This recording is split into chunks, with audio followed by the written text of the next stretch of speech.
泰國買樓放租話咁易。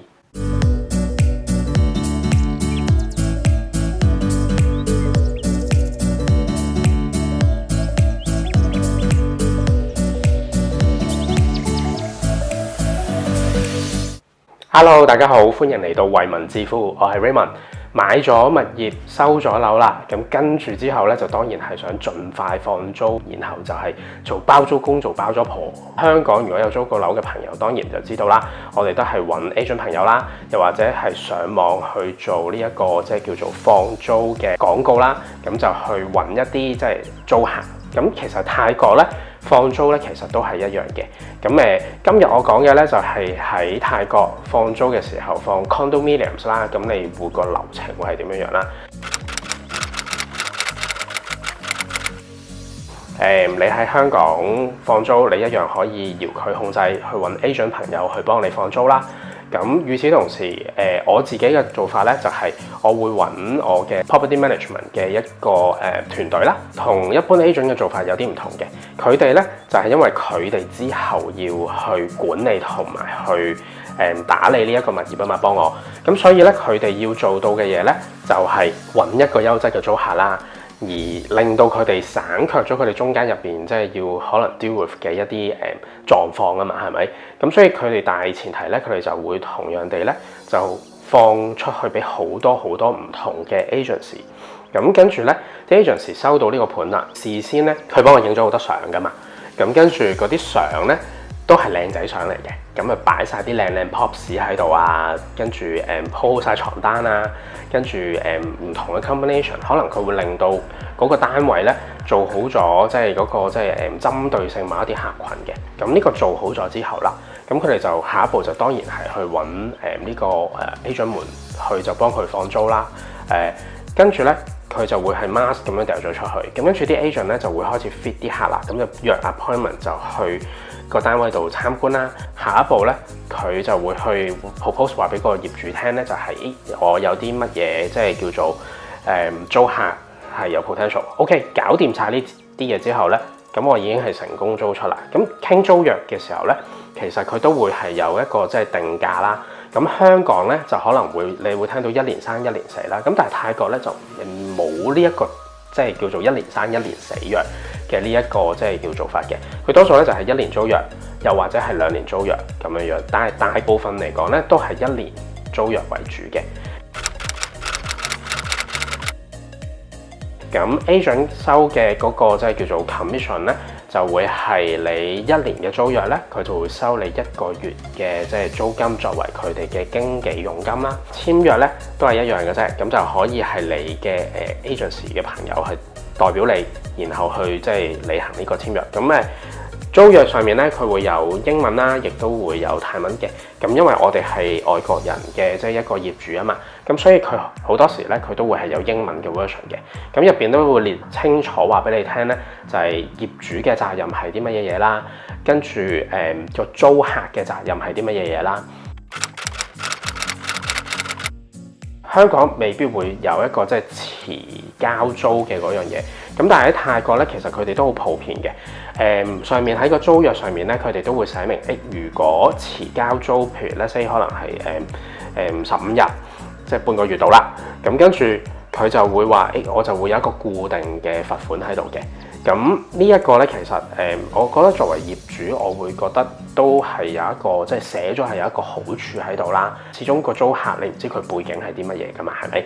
咁最好就大家履行承諾去做嘅。我就比較中意咧，就係跟合約精神去做啦，係咪？咁所以 mark 咗咧，我哋有呢個權利可以行使。咁但係最終你話你同呢個租客想保持良好嘅關係，而你唔履行呢一個即係條款咧，咁係你嘅選擇。咁我咧，即係我都盡量想就係，喂，你可能即係15日內你都交唔到租，咁我罰你個 penalty 都係幾百匹，我都 OK 啦，係咪？即係我唔係想要收嗰幾百匹，不過我想即係有一個即係叫制衡嘅作用啦，令到佢係會自動自覺準時交租嘅。咁但係 so far 咧，我喺泰國嘅物業咧，真係要去到罰款嘅，其實真係非常之少。我諗呢5年差唔多入邊，我只係試過1似租客真係咁樣，即係啱啱佢可能新租3個月到啦，因為佢就真係過咗即係差唔多2個禮拜啦。咁我當隊團隊就同我講，喂，不如就唔同佢講要收 penalty 啦。咁我話好啦，你跟你哋意思啦。咁即係佢哋嘅建議俾我都係即係最初都係即係比較大家 strict 啲啦。咁佢知道唔好遲喎咁樣，所以就唔會養成個習慣就會遲交租。咁所以呢一個咧就係其中一 part。第二樣嘢啦，咁放租嘅即係過程入邊啦。咁好多時咧，可能都會有一啲即係中間入邊要deal with 嘅嘢啦。咁譬如一啲租客上面嘅要求啦，咁試過可能係啱啱喺 Covid 呢段時間，咁租客覺得可唔可以業主你 offer 洗冷氣啊，或者你唔洗都唔緊要啦，你幫我安排人，我幫你洗得唔得咧？咁其實都有嘅。咁中間入邊就當然啦，佢哋係好興即係對呢一個冷氣機咧，就會有一個維修保養嘅一樣嘢啦。咁其實我都係覺得住得舒服啦，係咪？咁最緊要大家都健康啦。咁所以呢啲我覺得都係有限錢，咁都係值得可以去處理嘅嘢嘅。咁至於其他啦，就譬如你壞咗一啲唔同嘅嘢啦，咁好多時我都會係叫呢啲叫做租務團隊就去處理啦。咁都有好多朋友會問我嘅，咁究竟其實我可唔可以自己去處理，唔揾呢啲咁樣嘅租務團隊，即係 property management 嘅管理公司去處理呢？其實都係可以嘅。如果你本身自己好熟，係可以直接處理。不過我嘅睇法呢，就係有陣時咧有啲錢咧係要使，同埋係使得其所嘅。點解我咁講呢？即係譬如好簡單，你換個燈膽，其實真係好小兒科嘅啫，你 call 個師傅上去就處理得到噶啦。不過你真係你喺香港，人喺香港啊嘛，係咪？咁呢啲咁簡單咁濕星嘅嘢，你就話即係要自己去揾，咁你當然你去安排啦。咁但係我覺得有啲嘢就係可以叫做用錢解決到問題啦，慳咗你嘅時間，我不如就去揾多啲唔同嘅筍盤，又或者係喺香港做好我嘅生意，咁再買多幾間仲好啦嘛，係咪？咁所以我嘅睇法咧就係你問我得唔得，自己可以處理到，可以嘅。咁但係真係有狀況嘅時候咧，我覺得有一個即係叫專業團隊喺度幫你處理咧，就會嚟得更加得心應手咯。我好簡單用一個即係叫例子嚟講啦，就係我曾經有一個即係喺泰國 Bangkok 嘅 condominiums 嘅 unit 咧，租咗俾一個外國人啦。咁跟住咧，喺租嘅情況下面咧，佢交租其實頭嗰幾個月咧都交得好好嘅。不過咧喺幾個月之後咧，咁有一日收到 Juristic 嘅即係一個通知，就話俾我呢個即係叫 property management 嘅即係 manager 講咧，就話你個 unit 咧成日啲人咧都好嘈喎，同埋出入喎，你係咪即係將你個 condominiums 係做呢一個即係 Airbnb 啊？我哋呢棟大廈係唔可以做呢一樣嘢㗎。當然我收到呢個即係消息之後，咁梗係個 property manager 幫我去跟進啦。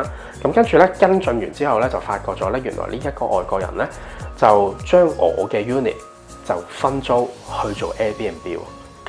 咁當然就唔 OK 啦，係咪？因為最終我係業主啊嘛。Juristic 有啲乜嘢要即係叫做罰款啊、罰嘅告發嘅話，都係我要作為業主要負責㗎嘛。咁跟住咧，咁就當然我嘅團隊就去處理啦。咁因為我人在香港啊嘛，咁呢個時候咧，呢一個即係叫做專業嘅團隊咧，就發揮咗佢嘅作用啦。首先咧，佢哋去了解啦。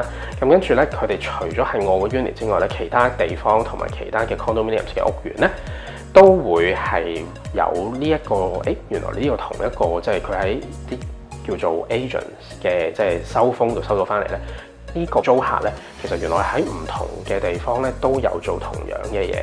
咁跟住咧已經係俾人揭發咗呢一樣嘢啦。咁跟住咧，最終長話短説，點樣去處理咧？就係我冇得特別去處理嘅，咁就要靠我呢一個即係叫做 property manager 去幫我去趕走呢個租客啦。咁點樣去趕走咧？咁就係第一樣嘢咧，佢就係去呢個海關就舉報呢個外國人咧，就喺泰國咧就非法即係叫做營運生意啦。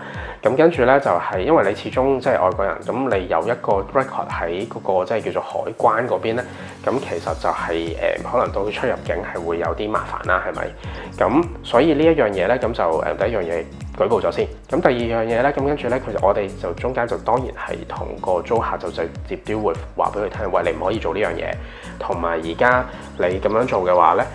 我哋已經係俾 juristic 係即係叫做話我哋有即係唔可以咁所有嘅罰款咧佢要負責。咁跟住第三樣嘢咧，佢因為佢已經唔係喺即係呢一個屋苑下邊做呢一樣嘢啦，佢喺其他地方都有。咁所以其實咧佢都即係有少少即係都俾人揭發咗啦咁樣樣，所以佢好多地方都出現咗狀況，咁又放唔到租。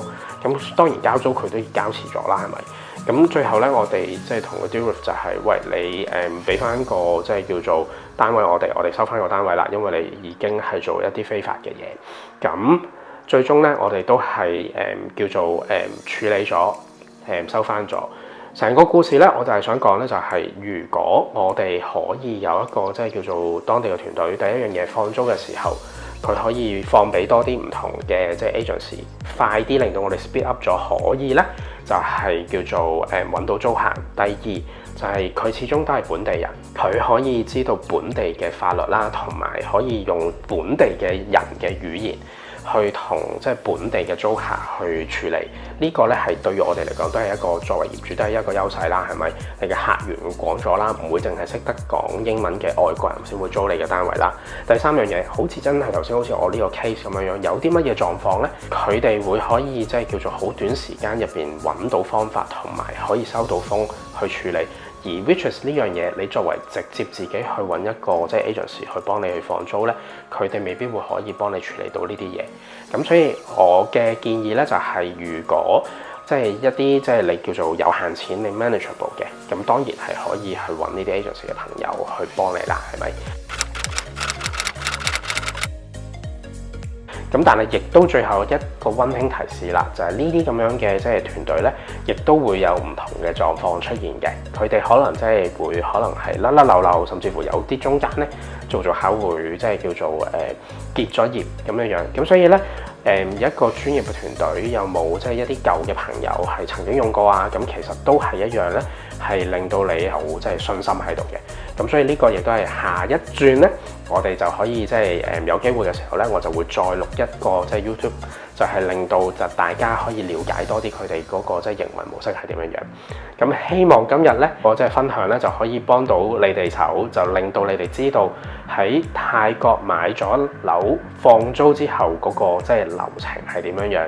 咁而呢一個 YouTube channel 咧，咁我就會繼續 keep 住係會分享好多唔同嘅一啲即係海外置業嘅一啲資訊俾你哋。